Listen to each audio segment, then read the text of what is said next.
Hi guys, आज हम बात करेंगे सी या सी प्लस प्लस की कंडीशनल स्टेटमेंट्स की।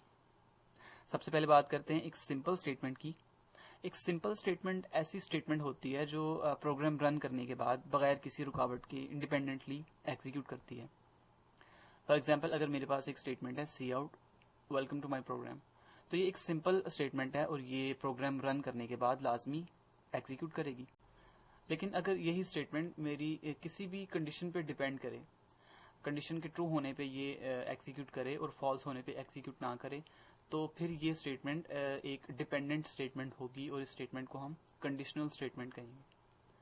कंडीशंस लिखने के लिए या कंडीशनल स्टेटमेंट लिखने के लिए हम दो तरह के स्ट्रक्चर्स यूज करते हैं। एक इफ एल्स स्ट्रक्चर है, दूसरा स्विच स्ट्रक्चर है। आज हम बात करेंगे इफ स्ट्रक्चर की। आपको ये जो सिंपल स्टेटमेंट नजर आ रही है, इसको कंडीशनल स्टेटमेंट कैसे बनाया जाता है, उसके लिए मैं जो इफ एल्स का स्ट्रक्चर यूज करता हूँ वो कुछ इस तरह से कि इफ पैरेंथेसिस में कोई कंडीशन, उसके बाद कर्ली ब्रेसेस में मेरी स्टेटमेंट। इसको मैं यहाँ से कट करता हूँ, यहाँ पेस्ट करता हूँ और मेरी ये जो स्टेटमेंट जो अभी सिंपल स्टेटमेंट थी, अब एक कंडीशनल स्टेटमेंट बन चुकी है। ये एक डिपेंडेंट स्टेटमेंट है। ये डिपेंड करता है कि इसकी जो कंडीशन है स्ट्रक्चर की वो ट्रू है या फॉल्स है। अगर इसकी कंडीशन ट्रू है तो ये एग्जीक्यूट करेगी, अगर ये कंडीशन फॉल्स हुई तो ये एग्जीक्यूट नहीं करेगी। ये जो कंडीशन होती है ये आमतौर पे हम डिफरेंट वेरिएबल्स की वैल्यूज को कंपेयर करने के लिए लिखते हैं।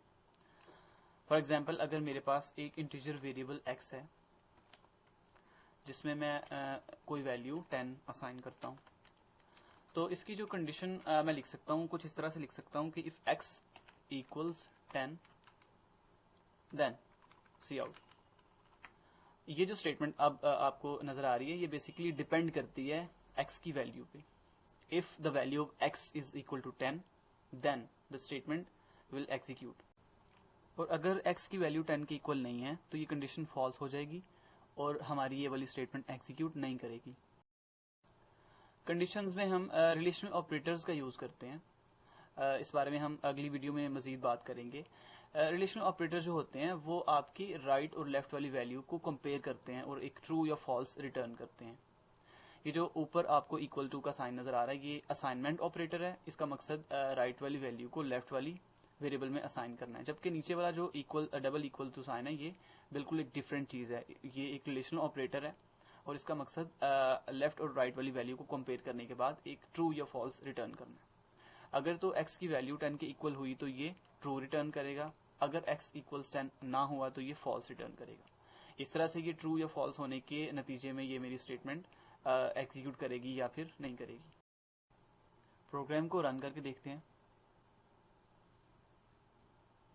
रन करने के बाद हम देख सकते हैं कि हमारी जो स्टेटमेंट है ये एग्जीक्यूट हो रही है। अब इसकी कंडीशन में कुछ चेंजिंग करके देखते हैं। फॉर एग्जाम्पल, अगर मैं लिखता हूँ इफ x इक्वल्स 9, तो इस तरह से ये कंडीशन फॉल्स हो जाएगी और ये स्टेटमेंट एग्जीक्यूट नहीं करेगी। अगेन इसको मैं रन करके देखता हूँ।